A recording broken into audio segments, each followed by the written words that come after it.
మాట్లాడినటువంటి నాగార్జున యాదవ్కి ప్రకాష్ రాజ్ గారు బాగా గిట్టి పెట్టారు. ముందు నాగార్జున యాదవ్ మాటలు విన్నాక ఎవరికైనా ప్రకాష్ రాజ్ గారికి అనిపించినట్లే అనిపిస్తుంది. ప్రకాష్ రాజ్ గారు ఇంకా కొడాలి నానివి, లేదంటే ఇంకా పేర్ని నానివి, అంబటి రాంబాబువి, అదే మాదిరిగా వర్ర రవీంద్రారెడ్డివి, ఆడెవడో బోరుగడ్డ అనిల్వి, వీళ్ళ ఇంకా చూసినట్లేడు. పాపం నాగార్జున యాదవ్ ఒక వీడియోనే చూసినట్టున్నాడు. ఈయన ప్రకాష్ రాజ్ గారు బాగా గిట్టి పెట్టాడు సార్. మేము అడగాలనుకున్నవన్నీ, నాగార్జున యాదవ్ని మేము అడగాలనుకున్నవన్నీ ప్రకాష్ రాజ్ గారు అడిగేశారు మా తరఫున. సో ప్రకాష్ రాజ్ గారు అడిగినవన్నీ ఇప్పుడు కూడా గతంలో అంబటి రాంబాబు గారు, పేరు నాని గారు, కొడాలి నాని గారు, ఈ నాగార్జున యాదవ్ గారు మాట్లాడిన మాటలని కడిగి పారేశారంటారు మీరు? అవునండి, కడిగి పారేశారు మొత్తం మీద. ఇంతకంటే ఒక తండ్రి వయసు వ్యక్తిని అరే ఒరే చంద్రబాబు అని అంటా ఉంటే మరి ప్రకాష్ రాజ్ గారు బాగానే రియాక్ట్ అయ్యారు. దిగజారండి, ఇంతకంటే ఇంతకు ఎక్కువ దిగజారుతారు, బాగా అరుస్తా దిగజారండి. నాగార్జున యాదవ్ బాగా అరిశాడు కదా, అరుస్తా దిగజారండి అని అన్నాడు. కానీ చట్టం తన పని తాను చేసుకుపోద్ది కాబట్టి తెలంగాణ ముఖ్యమంత్రి గారిని కూడా ఏదో అన్నాడట ఈ నాగార్జున యాదవ్. జొమాటో డెలివరీ బాయ్ అని అన్నాడట. ఇక్కడ జొమాటో డెలివరీ బాయ్స్ చాలా గౌరవంగా బతుకుతా ఉన్నారు నాగార్జున యాదవ్ కంటే కూడా. నాగార్జున యాదవ్ ఏదో విష ప్రచారాలు చేసుకుంటా వాళ్ళని వీళ్ళని తిడతా బతుకుతా ఉన్నాడు. జొమాటో డెలివరీ బాయ్స్ ఏంటంటే నాలాంటి వారిది, లేదంటే మన మోహన్ రెడ్డి గారు లాంటి వారిది ఆకలి తీరుస్తా, పాపం సమయానికి మనకు ఫుడ్ అందిస్తా బతుకుతా ఉన్నారు. వాళ్ళని మన నాగార్జున యాదవ్ కంటే ఆ జొమాటో డెలివరీ బాయ్స్ చాలా బెటర్. అలాంటి నాగార్జున యాదవ్ దిగజారిపోతే మరి ప్రకాష్ రాజ్ గారు బాగా అడిగారు, జస్ట్ ఆస్కింగ్, ఇంతకంటే దిగజారండి, ఇంతకంటే దిగజారు అనుకున్న ప్రతిసారి యూ ప్రూవ్ మీ రాంగ్, ఇట్లాంటి సినిమా డైలాగులతోటి ప్రకాష్ రాజ్ గారు చాలా బ్రహ్మాండంగా మాట్లాడారు. లక్ష్మీనాగ్ గారు అంటే రేవంత్ రెడ్డి గారిని కూడా వాడు వీడు అని 2024లో ఎప్పుడో మాట్లాడితే ఇప్పుడు ఎందుకు అరెస్ట్ చేశారు? దీనికి కారణం ఏంటి? ఏపీ ప్రభుత్వమే కక్షగట్టి నాగార్జున యాదవ్ నోరు నొక్కేయాలని చూస్తుందని వైసీపీ నేతలు కొంతమంది ఆరోపిస్తున్నారు. వాస్తవం ఉందంటారా? నేను ఇవాళ చూశానండి, వాళ్ళందరూ కూడా అంట అమరావతిలో జరిగినటువంటి మొన్న అమరావతిలో జరిగినటువంటి భూసేకరణ వ్యతిరేకం వచ్చిందట ప్రభుత్వానికి. అది డైవర్ట్ చేయడానికి నాగార్జున అరెస్ట్ చేశారని చెప్పేసి వైఎస్ఆర్ కాంగ్రెస్ పార్టీ వాళ్ళు ఒక స్టాండ్ తీసుకున్నారు. సార్, నాగార్జున యాదవ్ అనేటటువంటి వ్యక్తి, నాగార్జున అనేటటువంటి వ్యక్తి ఒక బఫూను.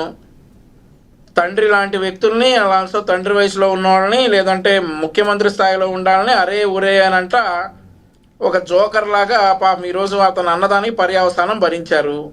అమరావతిలో జరిగిన దానికి డైవర్షన్గా నాగార్జున యాదవ్ని అరెస్ట్ చేశారట వైఎస్ఆర్ కాంగ్రెస్ పార్టీ వారు స్టాండ్ ఇది. ఒకవేళ డైవర్షన్ అయితే నాగార్జున యాదవ్ని ఎందుకు అరెస్ట్ చేస్తాం సార్? చిన్నపిల్లోడు, ఆయన ఏదో మురుక్కుంటా ఉంటాడు, వాడు వీడు అని తిట్టుకుంటా ఉంటాడు. ఒకవేళ ఏదైనా డైవర్ట్ చేయదలుచుకుంటే ఇంకా గట్టిగా ప్లాన్ చేసేవాళ్ళం కదా. ఏది డైవర్ట్ చేయాల్సిన పని లేదు. మరొక విషయం ఏంటంటే జగన్మోహన్ రెడ్డి గారు చాలా బాధపడిపోయి పాపం ఎకరం 22 సెంటు సేకరణలో భాగంగా ఒక మహిళని బంధించేసి పోలీసులను అడ్డం పెట్టి అన్యాయంగా, అక్రమంగా అని చాలా బాధపడిపోయి ఒక ట్వీట్ పెట్టారు జగన్మోహన్ రెడ్డి గారు. మరి జగన్మోహన్ రెడ్డి గారు ముఖ్యమంత్రిగా ఉండగా డిసెంబర్ 17, 2019 నుండి జూన్ 3, 2024 వరకే అమరావతిలో ఉన్నటువంటి ప్రతి మహిళ ఇబ్బందులు పడ్డారు.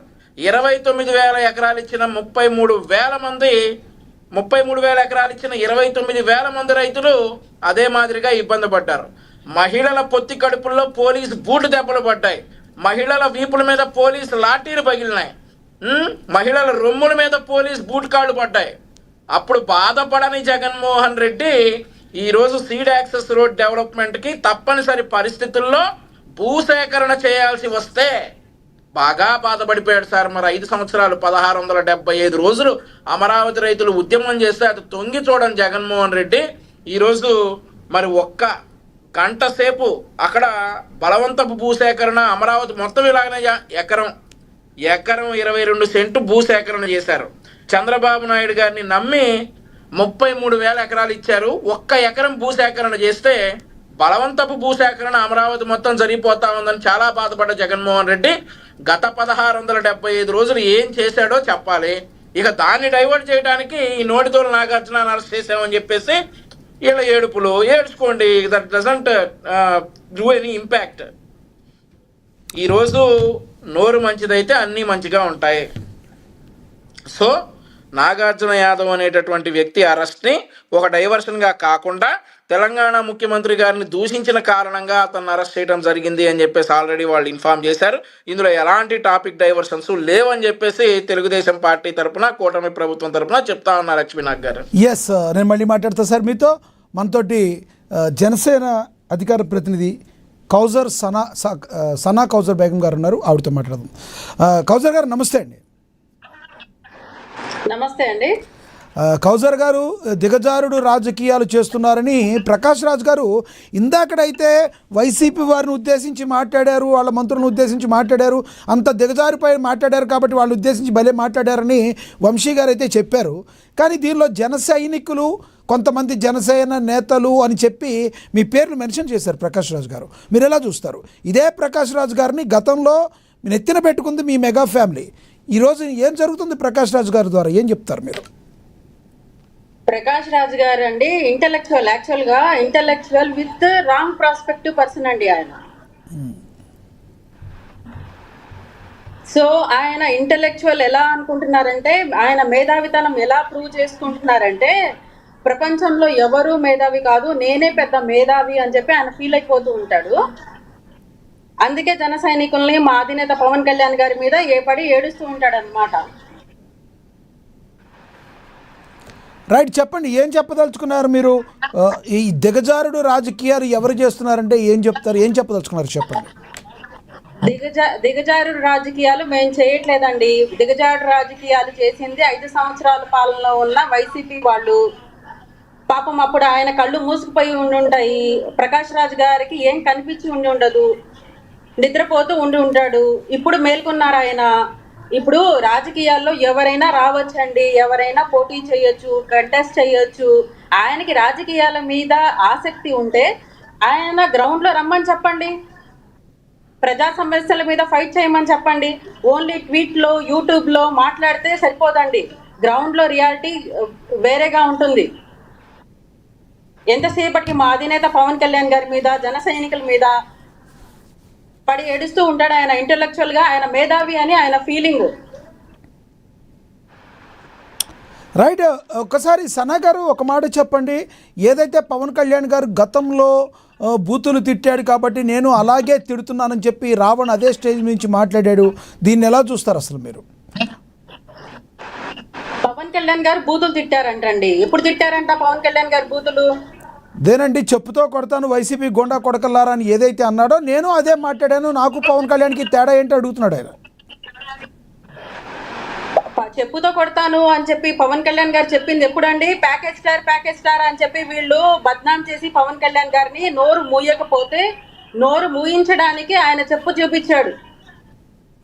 ఆయన అంటే ఎంత వ్యక్తిత్వ హననం చేశారండి ఆయనకి. ఆయన పిల్లల్ని, భార్యని, తల్లిని ఎలా తిట్టించారు. అదంతా భరించి ఒక్కసారి మా అధినేత చెప్పాడు, చెప్పు చూపించాడు, అది కరెక్టే. కాకపోతే ఎప్పుడు చెప్పండి. సో ఏమంటారు, ఇప్పుడు పవన్ కళ్యాణ్ గారు చేసింది కరెక్టే అంటారా? 100% పవన్ కళ్యాణ్ గారు చేసింది కరెక్టేనండి. సో పవన్ కళ్యాణ్ గారు చేసింది వైసీపీ వాళ్ళు కరెక్ట్గా అనిపించట్లేదు, ప్రజలకు అనిపించి ఉండొచ్చు కాబట్టి వాళ్ళు ఇచ్చారనుకోవచ్చా అని అంటారా మీరు? అనేది ఏమంటారు మీరు? ప్రజలు వాళ్ళ పాలనతో విసిగిపోయి వేసారిపోయి ఉన్నారండి. ఒకరిని తిడితే ప్రజలు ఆశీర్వదిస్తారు అని నేనైతే అనుకోను. ప్రజలు కూడా చాలా తెలివిగల వాళ్ళు. చూస్తారు ఒకేసారి లాగి కూర్చోబెట్టేస్తారు. వాళ్ళు 5 సంవత్సరాల్లో చేసింది ఏంటి అనేది మీకు, మాకు, ప్రజలకి అందరికీ తెలుసు. సో ప్రజలు విసిగిపోయి ఉన్నారు. అందులోనూ మోర్ టార్గెట్ పవన్ కళ్యాణ్ గారిని చేయడం వల్ల వాళ్ళకి ఇంకా నెగిటివ్ అయింది. అది మాత్రం నేను చెప్పగలను.